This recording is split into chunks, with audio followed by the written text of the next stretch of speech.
हाय दोस्तों, आप सब कैसे हैं। आशा करती हूँ कि दोस्तों आप सभी अच्छे होंगे। दोस्तों आज हम एक नई हॉरर स्टोरी की शुरुआत करने वाले हैं। आज हमारी हॉरर स्टोरी का टाइटल है भूतिया होटल। 3 दोस्त थे, हर्ष, मोहित और विवेक। राजस्थान के एक छोटे से गांव आए थे। वो लोग अपने काम के सिलसिले से यहाँ आए थे। अपने कारोबार के लिए यहाँ फैक्ट्री डालना चाहते थे क्योंकि उस गांव में ज़मीन और मजदूर दोनों ही बहुत सस्ते थे। उस गांव में विवेक ने होटल सोलफुल में रुकने का इंतज़ाम किया था। होटल सोलफुल एक छोटा सा होटल था। कोई आलीशान नहीं था, पत्थर नहीं थे, उसमें बीएससी ईंटें लगी हुई थी, इमारत थी और नीचे खाने का एक बना रेस्टोरेंट था। वेज रेस्टोरेंट में भी टेबल और दरवाज़ों पर धूल लगी हुई थी, जैसे वहाँ का चूल्हा सालों से जला ही नहीं था। जैसे ही वो लोग होटल पहुँचे तो उन्होंने देखा कोई स्टाफ ही नहीं था, बस वॉचमैन के नाम पर एक बुढ़े से चाचा थे और वहाँ वो चाचा बैठे थे, अपनी बीड़ी पी रहे थे। हर्ष और मोहित दोनों ही विवेक को डांटने लगे क्योंकि होटल बुक करने की जिम्मेदारी विवेक की थी और वो होटल बिल्कुल वीरान लग रहा था। उनकी बातों को सुनते हुए वो वॉचमैन चाचा हंसते हुए उन तीनों के पास आए और उनसे पूछने लगे कि क्या वो होटल में ही रुकने वाले हैं। तो उन तीनों ने सर हिलाकर कहा, हाँ चाचा, और चाचा जोर जोर से हंसने लग गए। हंसते हंसते ही फिर उन्होंने चलना शुरू किया। चलते चलते कुछ गुनगुनाते हुए वहाँ से वो चाचा चले गए। उन तीनों ने वॉचमैन चाचा को पागल समझकर उनकी बातों पर ध्यान नहीं दिया था। तभी रिसेप्शन पर एक आदमी आया। एक लंबा सा घनी दाढ़ी वाला आदमी आया। उसने उन्हें रूम की चाबी दे दी। वो लोग ऊपर अपने कमरे में गए। उन्होंने अपना सारा सामान रखा और कुछ देर आराम करने लगे। हर्ष को अचानक प्यास लगने के कारण वो कमरे से बाहर पानी लेने के लिए आया था। हर्ष जैसे ही पानी लेने कमरे से बाहर निकला, उसे एक पायल की झनझनाहट सुनाई दी। ऐसी आवाज़ जैसे कोई पायल पहने भाग रहा हो। हर्ष डर गया। उसको ये बात बहुत अजीब लगी क्योंकि उसको होटल में कोई और नज़र ही नहीं आ रहा था। अब उनके फ्लोर के लास्ट कोने से पायल की आवाज़ के साथ साथ एक लड़की के हंसने की भी आवाज़ आने लगी थी। हर्ष उस आवाज़ के पीछे पीछे जाने लगा था कि तभी उसके कंधे पर किसी ने हाथ रखा और हर्ष चीख पड़ा। पीछे रिसेप्शनिस्ट पानी लेकर खड़ा था।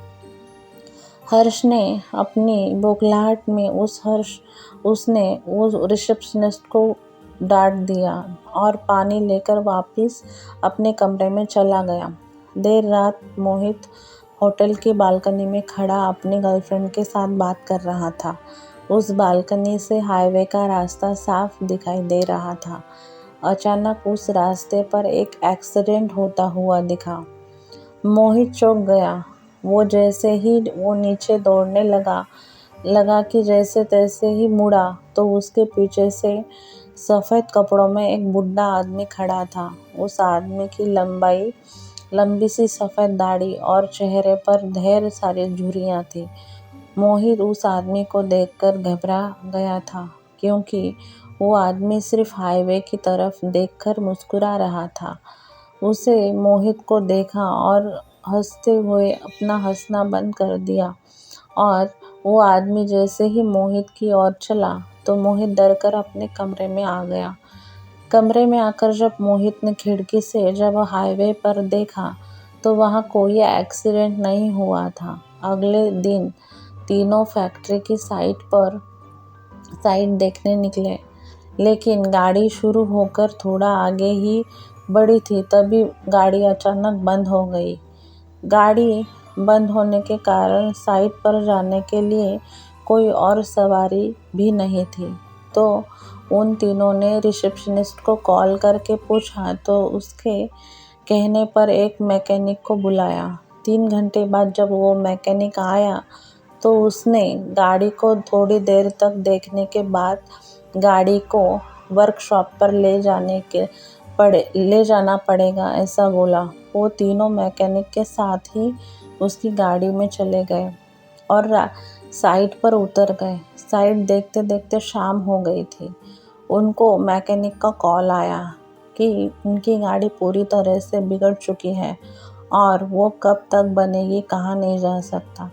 अब उन्होंने वापस जाने के लिए एक ट्रक वाले से बात की और उस ट्रक वाले को होटल पर खाना खाने का लालच दिया। लेकिन जब उन्होंने उस होटल वाले के सामने होटल सोलफुल का नाम लिया तब वो ट्रक वाला बेहद घबरा गया। उस ट्रक वाले ने उन्हें बताया कि उस होटल में भूतों का बसेरा है। उसने कहा कि होटल सोलफुल एक कब्रिस्तान के ऊपर बनाया गया था। एक नहीं बल्कि 100 से भी ज़्यादा भूत वहाँ रहते हैं और इसलिए वहाँ कोई भी नहीं जाता। हर्ष और मोहित के साथ हुए हादसों ने उन्हें सोचने पर मजबूर तो किया, पर विवेक भूत प्रेत ऐसी चीज़ों में नहीं मानता था। उसने ये बात रफा दफा कर दी और ट्रक ड्राइवर से कहा कि वो उन्हें होटल से थोड़ा दूर ही उतार दे। बहुत मनाने के बाद वो ट्रक वाला मान गया और वो तीनों जैसे तैसे होटल पहुंचे। देर रात हो चुकी थी और तीनों कमरे में आराम कर रहे थे। विवेक भी लेटे लेटे अपने फ़ोन से खींची फोटो देख रहा था, लेकिन अचानक वो उठकर बैठ गया। ऐसा लग रहा था जैसे उसके होश ही उड़ गए हों। उनकी तस्वीरों में उनके ही कमरे में बहुत सारे बच्चे दिखाई दे रहे थे। वो बच्चे शायद उस होटल में बसे भूत ही थे। विवेक का पूरा शरीर ठंडा पड़ गया। उसने हर्ष और मोहित को जब फोटोज के बारे में बताया तो वो तीनों बहुत घबरा गए। वो उस होटल के रिसेप्शनिस्ट को ढूंढते हुए नीचे आए, लेकिन उस आदमी का नामो निशान ही नहीं था। वहाँ उन्हें वो बुढ़े चाचा बैठे हुए मिले। उन्होंने ये सब उस बुढ़े चाचा को बताया तो उस बुढ़े चाचा ने हंसते हुए कहा कि जब वो होटल के अंदर आए थे तो 4 आत्माएं तो उनकी गाड़ी के ऊपर बैठी हुई थी। उन्होंने बताया कि होटल सोलफुल में पिछले 20 सालों से भूतों का बसेरा है। जब से होटल बना था तब से यहाँ के भूत होटल में आने वाले को जिंदा वापस जाने नहीं देते। किसी के एक्सीडेंट करवा देते हैं तो किसी को आत्महत्या करने पर मजबूर कर देते हैं। फिर होटल के बालकनी की ओर इशारा करके बताया कि वहाँ देखो, वो सफ़ेद कुर्ते में एक बूढ़ा आदमी खड़ा है। उस आदमी ने यहाँ होटल बनाने से मना करा था क्योंकि ये जगह कब्रिस्तान की थी। लेकिन कुछ महीनों बाद होटल के सामने वाली रोड पर एक्सीडेंट से उस आदमी की मौत हो गई थी और आखिर में उसने बताया कि उनकी गाड़ी ठीक नहीं होने वाली है। वो गाड़ी अपने साथ कहीं साए ले गए थे। होटल में रहने वाले उन बच्चों की आत्माओं को वो गाड़ी बहुत पसंद आ गई थी और शायद इसीलिए वो तीनों अभी तक जिंदा थे। उस बुढ़े आदमी ने उन तीनों से अपनी जान बचाकर भागने को कहा। ये सब बातें सुनकर उन तीनों के पसीने छूट गए। उन्होंने फैसला किया कि वो तीनों अभी के अभी इस होटल से निकल जाएंगे। वो तीनों अपना सामान लेकर निकल ही रहे थे कि तभी उन्हें वो रिसेप्शनिस्ट मिला। वो तीनों उसे धक्का मार के वहाँ से तेजी से भागे। हाईवे पर आकर वो तीनों आने जाने वाली गाड़ियों से लिफ्ट मांगने लगे, लेकिन कोई गाड़ी रुकने का नाम ही नहीं ले रही थी। तभी वो रिसेप्शनिस्ट भागते हुए उनके पास आया और उनसे पूछा कि वो लोग भाग क्यों रहे थे। रिसेप्शनिस्ट ने उन्हें वापस होटल में वापस आने के लिए कहने लगा और वो अचानक से हवा के झोंके से उसका मफलर उड़ गया और उन तीनों को उसके गले में फांसी के फंदे का निशान दिखाई दिया। उन तीनों के पैरों तले ज़मीन खिसक गई थी। वो समझ गए थे कि यहाँ सभी मर चुके हैं और कोई भी जिंदा नहीं है। तीनों डर के मारे हाईवे के रास्ते पर भागने लग गए थे। भागते भागते जब कुछ दूर पहुंच गए तो उन्होंने पीछे मुड़कर देखा। हवा में कई भूत उस होटल के चक्कर लगा रहे थे और बाहर खड़े वो रिसेप्शनिस्ट और बूढ़ा आदमी उन्हें देखकर अजीब तरह मुस्कुरा रहे थे। उस होटल के बारे में बात करने से वो तीनों आज भी घबराते हैं। उनकी जान तो बच गई थी, पर जिंदगी भर के लिए उनके मन में डर बैठ गया था। दोस्तों, अगर मेरी ये कहानी आपको पसंद आई हो तो कमेंट और शेयर करना ना भूलें। और दोस्तों, आप हमारे चैनल पर नए हो तो आपने हमारा चैनल सब्सक्राइब नहीं किया हो तो हमारा चैनल सब्सक्राइब करें।